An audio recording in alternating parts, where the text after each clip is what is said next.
Welcome to the Deep Dive. Today we're tackling something pretty significant that's unfolding in global trade. It's President Trump's newly proposed tariff policy, the one announced just this April 2025. You've probably seen the headlines, maybe some, initial takes, but we want to cut through all that noise. Our aim is to really pull out what you need to understand about the potential impacts. Exactly. And this isn't just like a small tweak to trade rules. We're talking about a potentially massive shift in how the U.S. interacts with, well, the rest of the global economy. We've gone through a stack of articles, different analyses on these proposals. And yeah, the goal is to give you the essential insights, kind of unpack the potential effects without everyone getting lost in the economic jargon. Okay, good. So let's start with the basics then. Right. What are the proposed tariff levels? It's not just one flat rate for everyone, is it? No, that's right. It's more layered than that. There's a sort of baseline proposal of 10% on imports from most U.S. trading partners. But the really interesting part is the higher rates for specific countries, Which countries? particularly those, with big trade surpluses with the U.S. Okay, so who are we talking about there? Can you give us the specifics? Well, China is definitely facing the biggest potential hike. The proposal adds another 50% on top of the tariffs that are already in place. So you add it all up, and some imports from China could be looking at tariffs of 60% or even more. 60%. Yeah. Then you've got Canada and Mexico, our neighbors.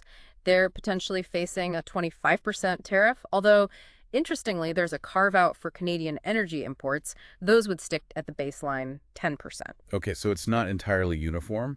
What about other big players, Yeah. like the EU or Japan? Right, they're not off the hook either. The European Union, Japan, South Korea, they're looking at proposed tariffs somewhere in the range of 20% to 34%. And it seems like the exact rate within that range is linked to how big their trade surplus is with the US. So the bigger the surplus they have with us, the higher the proposed tariff. Seems to be the logic. Yeah, it's very targeted in that sense. Okay.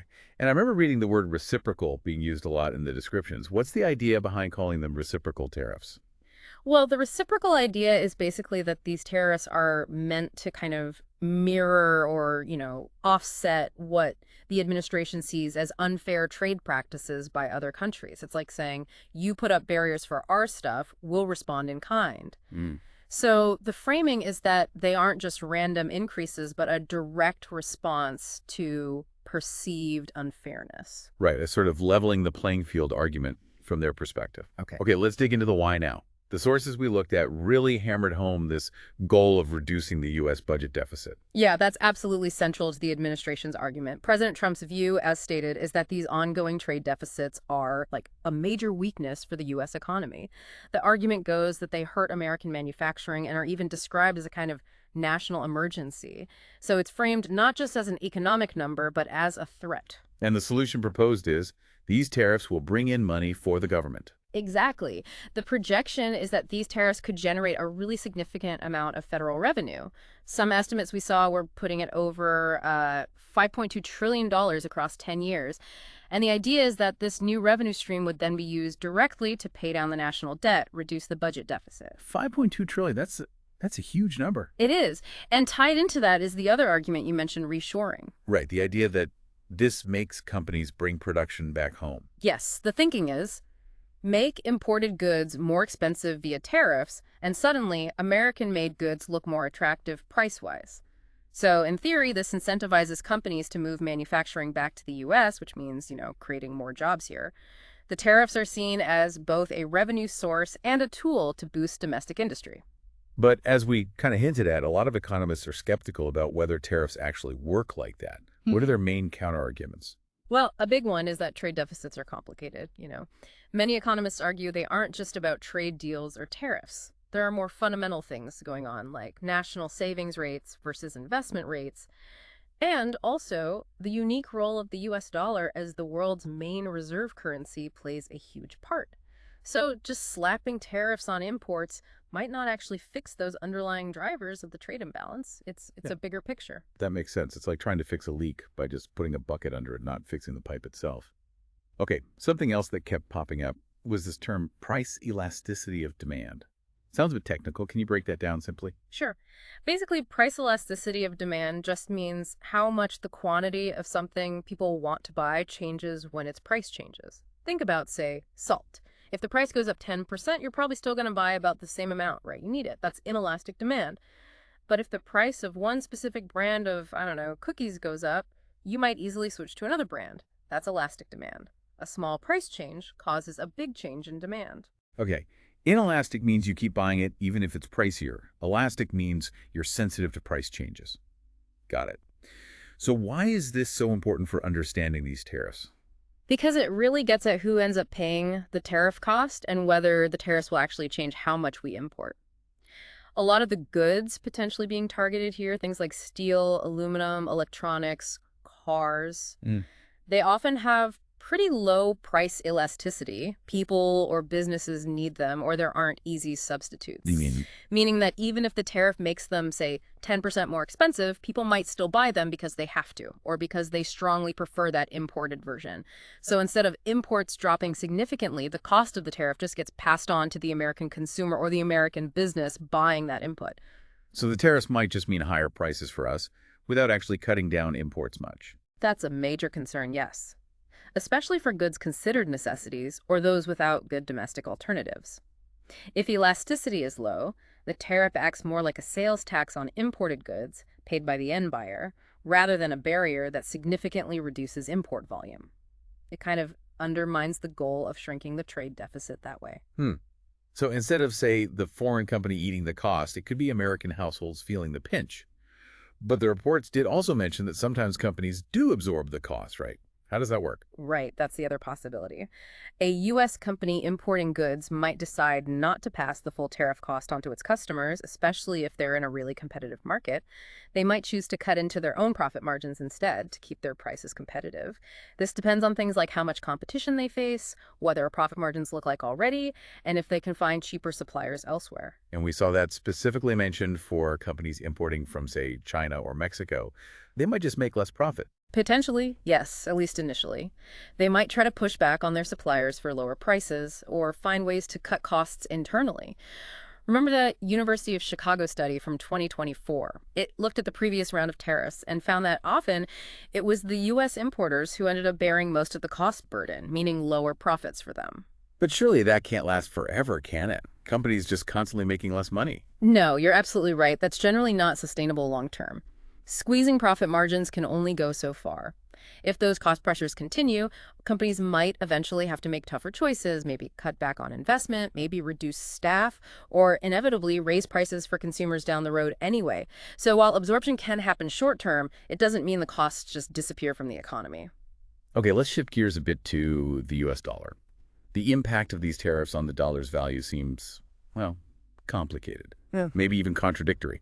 It really is. There are sort of competing forces. One argument is that tariffs could actually make the dollar stronger. The logic goes, if tariffs reduce demand for imports, maybe fewer dollars leave the country.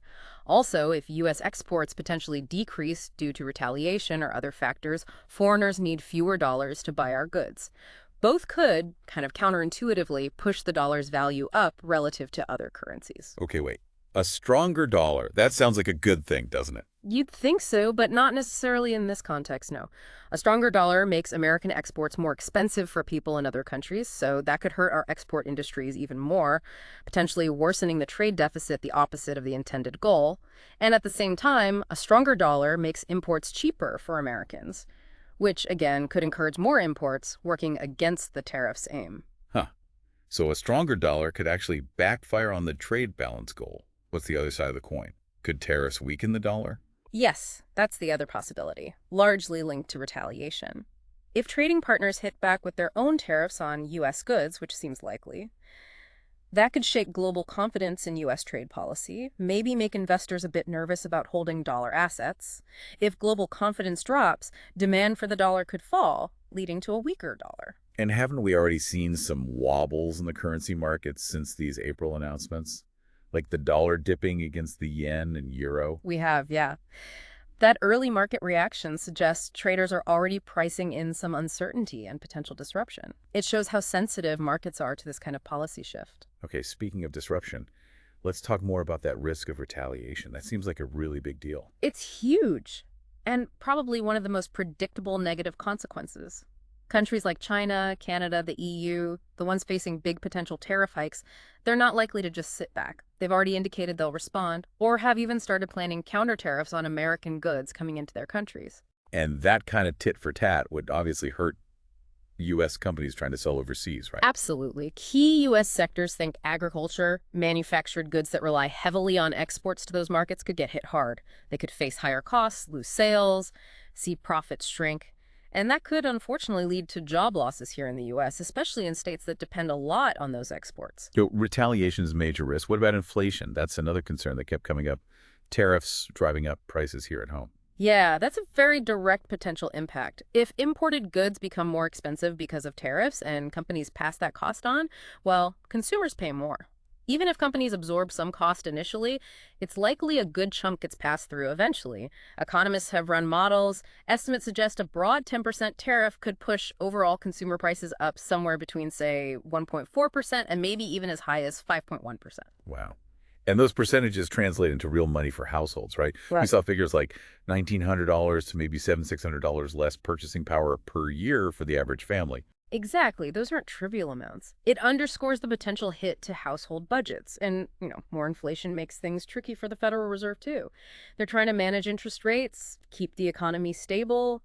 Widespread price hikes from tariffs just complicate their job. And it's not just the pure economics, is it? There are bigger geopolitical ripples, too. For sure. For example, the talk about potentially huge, like 100% tariffs on BRICS countries if they try to move away from using the dollar, well, that could actually push them faster towards finding alternatives to the dollar, potentially weakening its global dominance over the long run. Plus, imposing these kinds of tariffs, especially on close allies like Canada and Mexico, inevitably strains those relationships. That has consequences beyond just trade for diplomacy, security cooperation, you name it. Okay, and finally, let's circle back to that jobs argument. The idea that tariffs will bring back manufacturing jobs. Do most economists buy that? Generally, no. The consensus among economists is pretty skeptical on the net job creation front.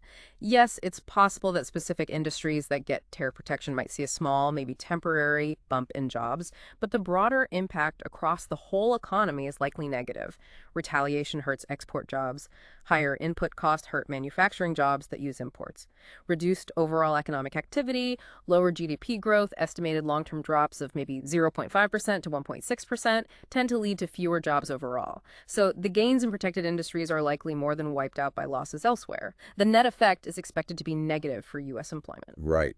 So pulling this all together then, President Trump's proposed tariff policy is definitely a bold move. Very controversial. The stated goals are clear. Cut the budget deficit, boost American industry, bring back jobs by taxing imports heavily. That sums up the administration's case, yeah. But as we've walked through, there are just so many significant counterarguments and potential pitfalls. You've got the low price elasticity for many key goods, meaning consumers might just pay more. You've got companies maybe absorbing costs initially, but that's not sustainable. The really unpredictable impact on the dollar. The almost certain risk of damaging retaliation. Serious worries about inflation. And then these big geopolitical implications. It all suggests the actual economic outcomes could be very, very different from what's intended. And it feels like the dominant view among economists is one of, well, significant caution, right?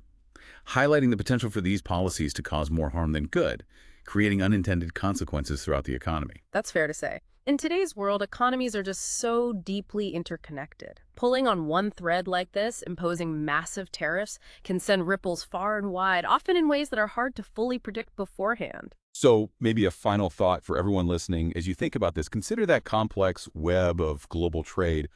What are those second, third, maybe even fourth order effects that might ripple out from these tariffs in the coming years?